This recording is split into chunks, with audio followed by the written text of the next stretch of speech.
Hiraya Manawari, ako'y nagtai ngayong January dahil sa nagkain kong spaghetti. Naging malumanay bigla yung intro. Asa na ba yung hinahanap ko dito? Ay, andyan ka lang pala. Ito ang tinaguriang pambansang pantawid gutom ng mga OFW dito sa Saudi. Ang Indomie, waka waka Nakakasawa na, pero no choice ka. Kaya, susubukan ko ngayong gawan ng bagong timpla. Kung ibalot ko kaya sa lumpia wrapper? Abi Marquez, ikaw ba yan? Marami naman ang gumawa nito, pero syempre, iba pa rin ang bersyon ni Oliver Castro. Simulan na natin ang kwento.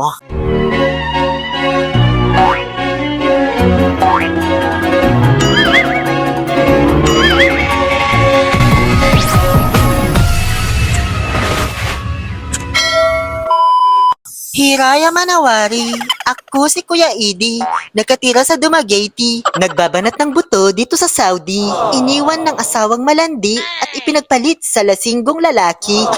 Charot lang, pero alam ko madami makakarelate dyan, di ba kabayan? So ayun na nga, isang araw umuwi akong pagod at gutom na gutom galing trabaho. Gusto kong kumain, syempre, kaya nga gutom, di ba? Kaso wala mang pagkain sa lamesa, oy. Kaya sinubukan kong magtingin-tingin ng pwedeng burautin dito sa loob ng aming refrigerator. Pagbukas ko ng rep, wala mang kalaman-laman, oy. Amoy kulob lang yung nalasap ko, ah. Pati itong lagayan ng ice cream, eh. Kahit isang pirasong isda man lang, wala. Binuksan ko din yung freezer, baka sakaling meron man lang kahit expired na manok. Kaso, expired na antibiotic lang nakita ko. Ano ba namang buhay ito, oo? Ano ngayon ang kakainin ko? At di ko alam bakit ba nagkakaganto. Sadyang nasasaktan kahit di rin naman tayo. Ang puso ko'y nagurugo at parang sumisikip ang puso. Ay, sorry, mali na naman yung lyrics ko. Kung kaya't bigla kong naisipang buksan ang aking baul ng kayamanan kung saan nakatago ang pagkaing pumapawi ng gutom naming mga OFW, ang Indomie na nabili ko pa sa Pilipinas. Oo, may Indomie din sa Pilipinas, no? Punta ka sa CSI Supermarket, nakita ko doon nung nagbakasyon ako. So bago ko ipakita sa inyo yung mga sangkap na gagamitin natin sa pagluto ng lumpiang Indomie, magkakabayo move lang ulit ako kasi ngayong 2024, gusto ko nang i-flex lagi yung mga mahahaba kong bias. Ang dami kasi nagsasabi sa akin na ang liit ko daw sa video, ang iiksi ng mga bias ko, bansot, panda. Tapos pag nakikita nila ako sa personal, ay, ang tangkad mo pala. Tapos ang fresh mo pa. Sabi ko sa inyo, wag nyo kasi i-underestimate yung kakayanan naming mga seahorse. Masyado na kasing underrated yung beauty ko sa mga vlog ko. Kaya ngayong taon, bago malagas ang mga sakura, ay sisibol ang kagandahan kong pang Johnsong creator. Mga kailangan, 2 paketeng Indomie, chicken at beef mortadella or luncheon or meatloaf, pwede rin hotdog kung wala. Kahit isa lang sa mga yan, pwede na. Cheese, pwedeng cheddar, gouda or kashkawan, pero ang ginamit ko ay mozzarella kasi gusto kong itry itong La Paulina de Boracay na brand kasi sabi masarap daw ito. Hiniwa-hiwa ko siya into fingers. Pambalot ng lumpia, yung malaking size ha, wag yung maliit. Lechugas, lemon at 5 pirasong itlog. Yung 2 dyan panlaga, yung 2 naman pang prito at yung isa magiging pandikit natin doon sa lumpia wrapper. Unahin ko nang ilagay itong 2 itlog. Hinugasan ko muna at sinabon para iwas tayo sa salmonella kasi papatong ko lang siya sa kanin para makatipid-tipid naman sa gas. Ay, naluto na pala yung kanin. Ano ba yan? Na-delay ako. Pero okay lang yan. Maluluto pa rin naman yan hanggang mamaya. Mainit-init pa naman eh. Sunod naman na ipiprito ko na itong 2 itlog. Kung saan nagtampo yung isa, ba't di ko daw inuna? Kaya ayan, munti ka nang tumalon. Buti na lang 2020 pa tong vision ko at nakita ko agad. Nagmamadaling mabasag ha? O ayan, nagigil ako sa'yo. Nilagyan ko lang ng konting asin at paminta. Ubus na naman pala paminta ko. Ano ba yan? Binati to ha, hindi sunny side up. O, di ko na masyado ipapakita ha. Alangan pati pagprito lang ng itlog. Di nyo pa alam. Pagkatapos maprito yung itlog, hiwain na siya ng pahaba. Pati na rin yung mga luncheon. Naka-slice ko kasi siyang nabili. Nagtingi lang kasi ako niyan, hindi yung nakalata nung binili ko. At ayan, di ba? Tapos ko agad hiwain.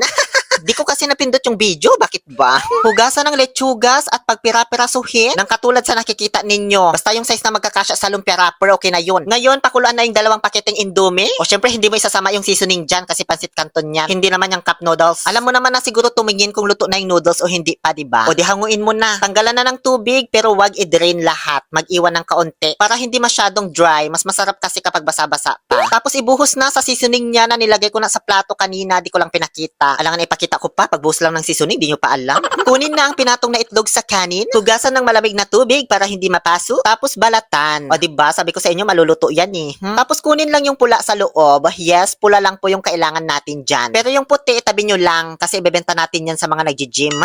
Pagkatapos ay imekos-mekos na yung pansit canton kasama na ang seasoning at 2 pula ng itlog. Medyo mahirap siya haluin guys kapag nag-dry na yung pansit canton. Kaya patak-patakan nyo na lang ng tubig. Wala namang problema doon habang hinahalo. Kay Boss Edlin ko to natutuhan, yung Batanggenyong vlogger. Na-halo-halo ko ng maigi kaya okay na yan. Simulan na natin ang pagbabalot ng makakain na ako. Na-excite kasi akong matikman to guys kasi first time ko ito gawin. Hindi ko kasi totally ginaya yung mga sangkap na ginamit nung mga napanood kong nag-vlog na nito. Bali yung itlog lang siguro na pula na hinalo, yun lang yung kinuha ko. The rest ay sarili ko ng mga mekos-mekos para mas ma-excite ako sa kalalabasan niyang lasa. Lalo na dito sa gagawin kong sausawan mamaya. Abangan nyo na lang. Ngayon ay simulan na nating balutin mo ako ng hiwaga ng iyong pagmamahal. Ay, kanina ko pa pala binabalot, ano? So yun na yun. Dapat pinanood yung maigi kanina.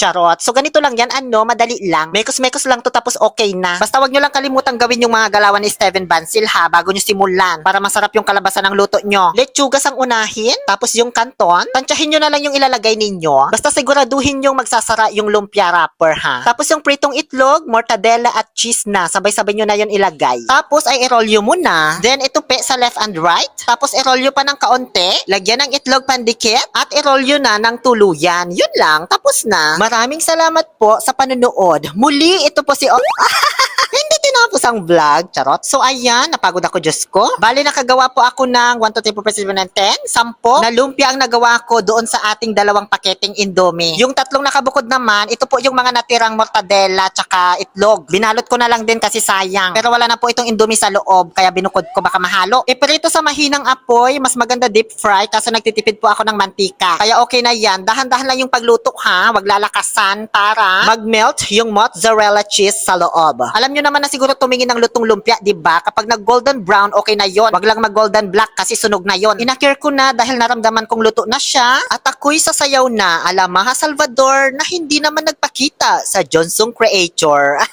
Ay, parang ang sarap, Diyos ko. Pero mamaya ko muna titikman yan at ako'y gagawa muna ng sausawan. Nilumpia kasi natin siya, kaya hindi pwedeng mawala ng sausawan, ano, kahit pansit kanto ng laman nito.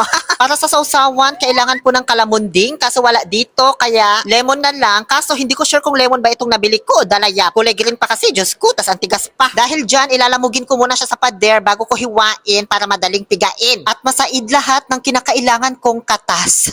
Sunod kong nilagay ay ang special na Marquintos Chili Garlic Oil na available na sa mga leading Filipino supermarket dito sa Saudi Arabia for only 11 realizations isang bote. Meron din silang chili talong kung gusto nyo, masarap din yan. Nilagyan ko lang ng 1 kalahating tinidor, di kasi kasya kutsara. At panghuli ay nilagyan ko lang ng kaunting toyo, tapos okay na. Kuhang-kuha na natin ang sausawan ng siomay. Ganyan pala siya kalutong kapag kinaskas mo ng kutsilyo. Parang balat ng lechon kawali. Ganyan naman yung lamang loob niya. Ngayon, tikman ko na. That's the cheese. Oh my God. Ang OA naman nito, pa-English-English pa, Diyos ko.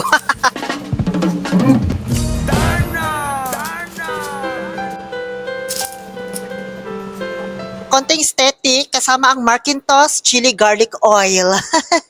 Itsura pa lang ang sarap na, di ba? Ngayon, food review na tayo. Una sa lahat, syempre masarap. Bago sa panlasa, lalo na kung nagsasawa ka na sa Indomie, try mo gawin to kung masipag ka magluto kasi matrabaho siya. Pangalawa, wag nyo nalagyan ng lettuce. Nilagyan ko lang kasi gusto ko masustansya, may gulay. Pero hindi ko po siya nalasahan nung naluto na, nagpasikip lang siya ng pambalot. Pangatlo, mas masarap siya kung ang ilalagay nyong meatloaf or hotdog ay maalat-alat. Kaya rin naman ay nilagay ko kahit hindi maalat kasi madami naman akong nilagay, hindi ko tinipid. Pang-apat, the best yung itlog at cheese. Diyos ko, wag na wag yung tatanggalin yun. Lalo na yung minix ko na pulang itlog. Diyos ko, dapat nga dinagdagan ko pa ng 2. Yun ang nagpa-creamy sa ating kanton. At pang-5, perfect yung sausawan ng siomai. Ang sarap! Pagkatapos kong kumain, ibinalot ko na yung mga natira ko para baunin pagpasok ko sa trabaho. Wala pa akong binigyan na kahit sinong lalaki kasi wala na pong may gusto sa akin. Wala na pong gustong makipag-love team. Nag-iisa na lamang po ako sa buhay. Iniwan na nila akong lahat.